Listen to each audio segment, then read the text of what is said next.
Hola, qué gusto tenerlos de vuelta en esta clase 2 del curso 2 del aula virtual.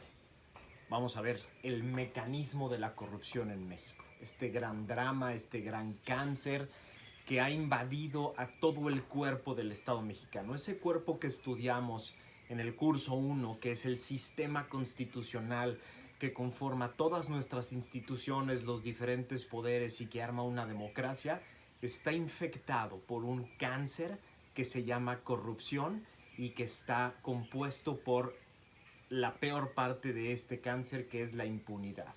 La impunidad, que es esta incapacidad del Estado de asignar responsabilidades concretas para aquellas personas que son desleales al Estado y cometen un acto de corrupción, que es utilizar el poder público para beneficio privado. Esa es la definición más aceptada de corrupción.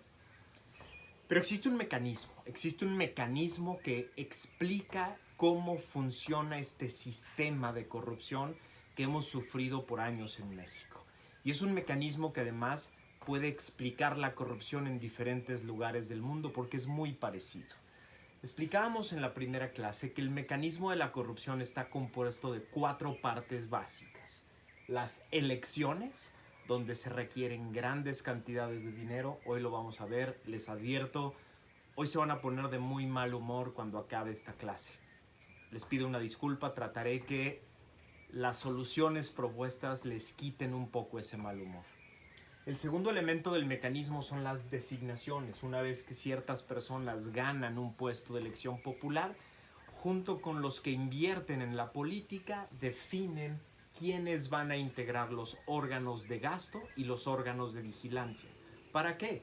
Para después, en el tercer elemento, que son las contrataciones públicas, se puedan poner a mano, puedan retornarse esa inversión que se hicieron a través del cuarto elemento, que es la ejecución de los diferentes contratos.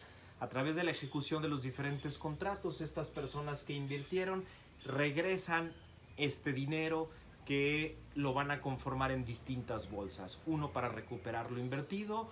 2, para tener la capacidad de mejorar sus posiciones económicas y las de aquellos servidores públicos que los ayudaron.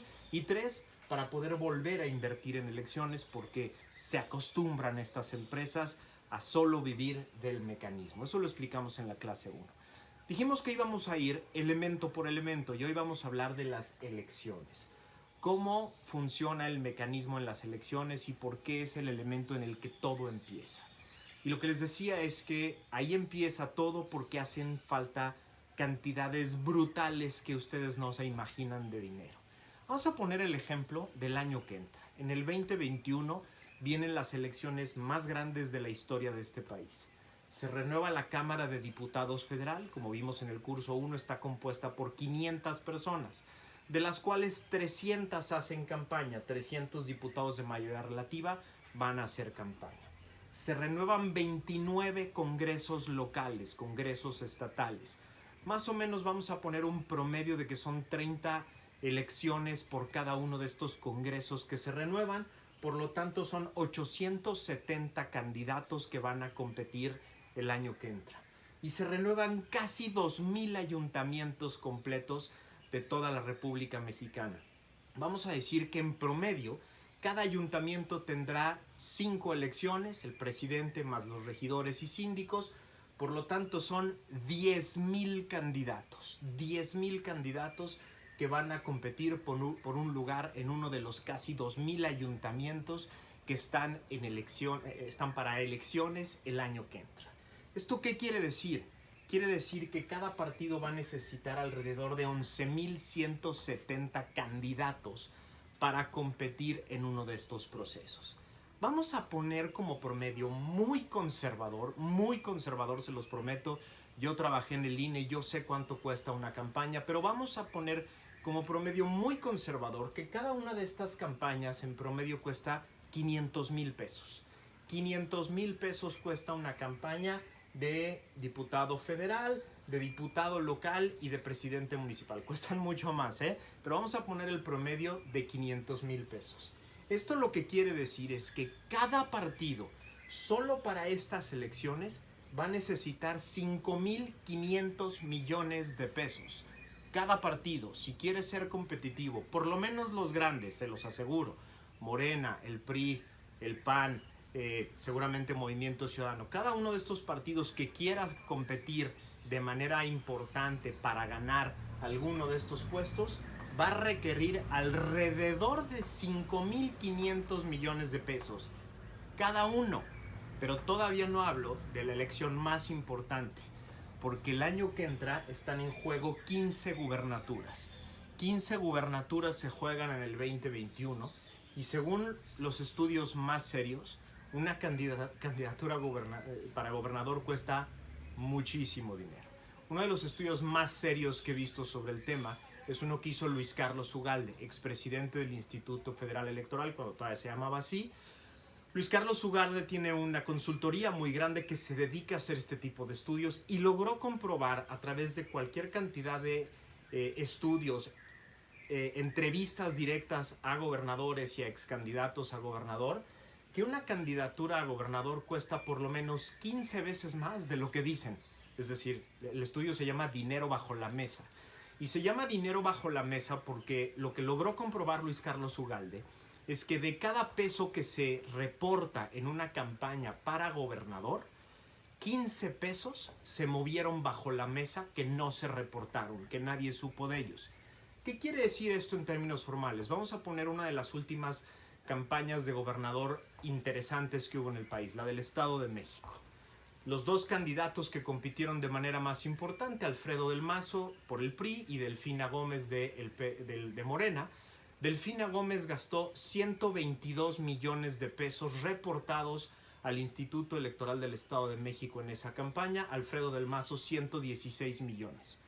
Quiere decir que la campaña de Delfina Gómez, según el estudio de Luis Carlos Ugalde, en realidad costó 1.700 millones de pesos.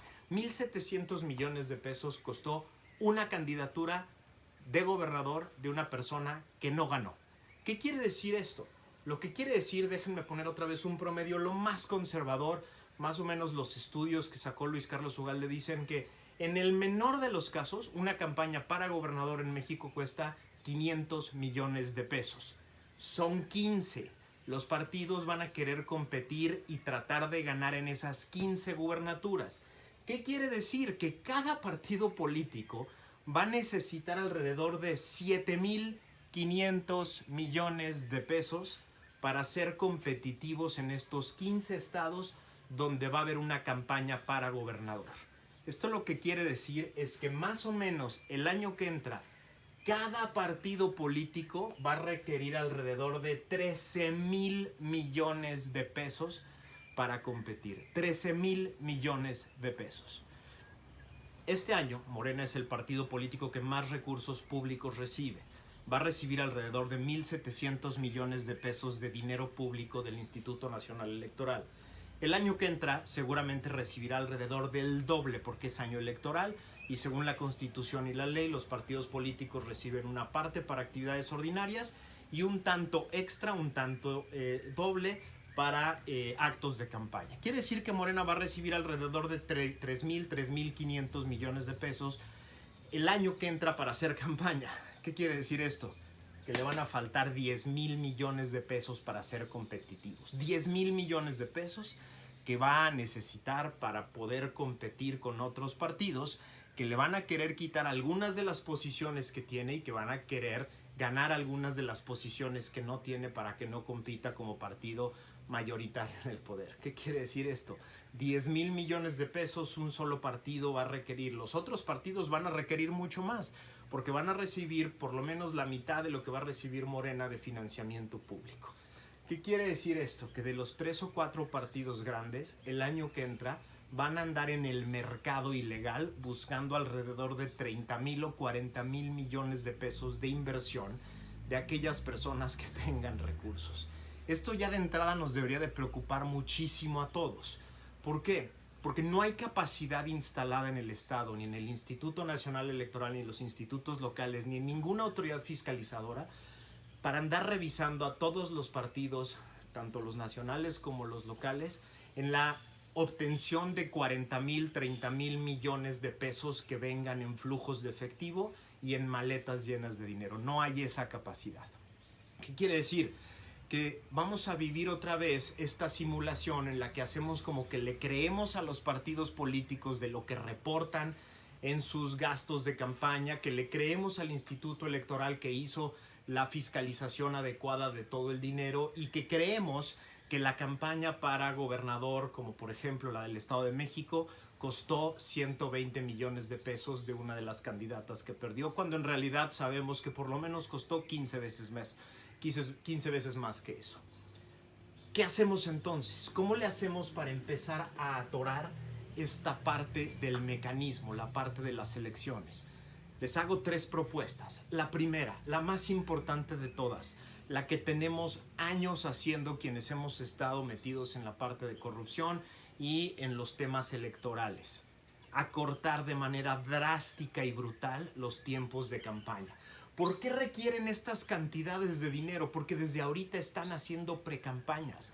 Desde ahorita están luchando al interior de los partidos por posicionarse. Desde ahorita están gastando dinero, mucho dinero, en posicionarse en sus municipios, en sus distritos, en sus estados.